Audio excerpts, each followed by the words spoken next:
Assalamualaikum and good morning. My name is Nur Hamiza binti Hishamuddin, and today I would like to talk about ocean acidification, the biggest threat to our Earth.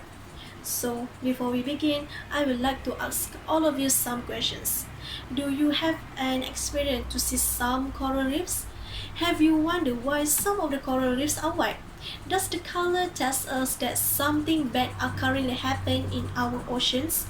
So basically, white coral reefs or bleached coral reefs to be exact are one of the effects of ocean acidification. So what is ocean acidification?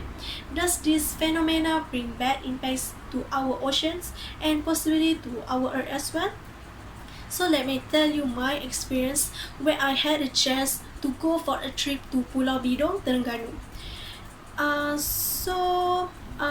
To my disappointment, half of the coral reef have been bleached and not the same like last time. So this experience had worried me, and as an oceanographer, I will like to share with you about ocean acidification that many people still not aware about it.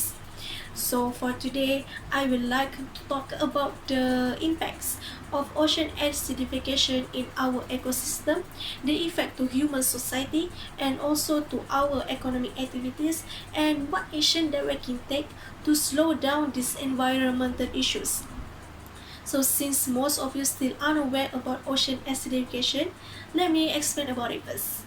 So, ocean acidification is a change in the pH of the ocean water, which usually around neutral, and also reduce the amount of calcium carbonate, which makes it harder for some marine organisms such as seashells animals to build their skeletons and shells. And according to the Intergovernmental Panel on Climate Change, since industrialization began more than 200 years ago, the pH of the ocean water has decreased by 0.1 units, and each of the units represent a tenfold increase in acidities, meaning that 0.1 represent a 30% increase in acidity. So ocean acidification indeed bring a bad impact to our ecosystem, especially to aquatic and coral reef ecosystem. First and foremost, marine animals like seashells animals will get affected by ocean acidification and disturb the food chain. Ocean acidification badly impact marine animals, especially seashell animals, where their shells and skeletons are made from calcium carbonate, and acidic ocean water will dissolve their shells and skeleton, and they need the extra energy to repair their damaged skeleton and shells. And this could impact their growth and reproductivities. And the chance for these shells animals to reproduce and to survive are becoming smaller and disturb the marine food chain. For example, sea snails are the base of the Arctic marine food web and a source of food for larger prey such as whales. With the acidity increasing, researchers predicted that sea snail shells will be dissolved at the end of the centuries and may not be able to survive. This situation will disrupt marine food chain and give some bad impact on some of the most abundant marine ecosystems. Besides that, ocean acidification also limit coral reef growth. So same with the seashells animals, coral reef will get badly impacted by ocean acidification because their ability to grow and also to recover from damage will be increasing. And with alarming increasing acidity in the ocean, it's harder for coral reef to build their skeleton while slowing the growth in the early stage, making them more vulnerable to erosion. Now we know about the ocean acidification impacts to marine ecosystem, but what about the effect to us humans? So ocean acidification will decrease our source of food. Human relies on the ocean resources like food, and we have a direct connection with the ocean, but ocean acidification is strengthening the connection now. One of the connection we have is our source of food. The shellfish we eat like mussel and oysters are going to be impacted because they will be unable to build their strong shells, and our source of food will be decreasing too. Many of the fish that we eat are dependent on shells animals like phytoplankton that may seem unimportant to us but play a major role in the marine food chain because they are the main source of food for fish. So, when the phytoplankton get affected by these issues, the entire marine food chain will be collapsed and human will get impacted too as our source of food will be decreasing. And besides that, our economic activities will be decreasing too. Ocean acidification also give a bad impact on commercial fisheries, especially for shellfish animals.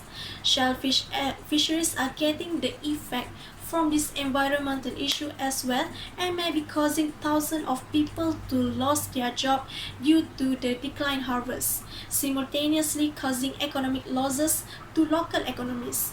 For instance, on the Pacific coast of the United Kingdom, ocean acidification is expected to reduce the Dungeness crab population, the highest revenue fisheries in Washington. And Malaysia also known for its beaches that have vibrant and colorful coral reefs, which attract tourists around the world. But according to the report of Reef Check Malaysia, the coral reef in Malaysia has been slowly declining in the last 5 years. Coral reefs are important economic resources, providing jobs and foods to thousands of people. Coral bleaching will affect the tourism sectors as beach islands like Perhentian's Islands and Tioman's Islands depends on coral reef for tourism. So we know the effect of ocean acidification to our ecosystem and also to humans, to us. So you must be wondering what action that we can take to slow down these environmental issues. So first and foremost, the action that we can take to slow down this environmental issue is do the 3R: reduce, reuse, and recycle. We can use less product or biodegradable product to decrease the demand to create a new product out of new material. And for example, we can bring our own bags instead of using a plastic bags when we go to shopping. And instead of using a plastic straw, we can use a stainless straws. And second is, we can use public transportation.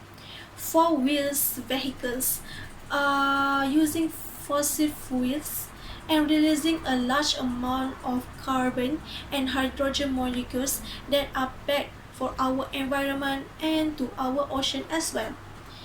So with using the public transportation will reduce the amount of vehicles on the roads and at the same time reduce the amount of pollutant air. And third, we can use less energy at home. Turn off the lights and fans when you are not using it and use a shorter cycle on your dishwasher and washing machines. And we can use a product with the Energy Star label which guarantee that the appliance use less energy than the standard model, so the amount of energy power plant used to create will be reduced. All in all, ocean acidification give a negative impacts and not only to our ecosystem but also to us humans as well. And what action that we can take to slow down these environmental issues? Our ocean is dying right now. We humans are destroying the ocean with our actions that we may regret in the future if we do not do some things right now. And we should stop thinking that somebody else gonna do it. We should do something first and working together so it may not be too late to save our ocean. Thank you.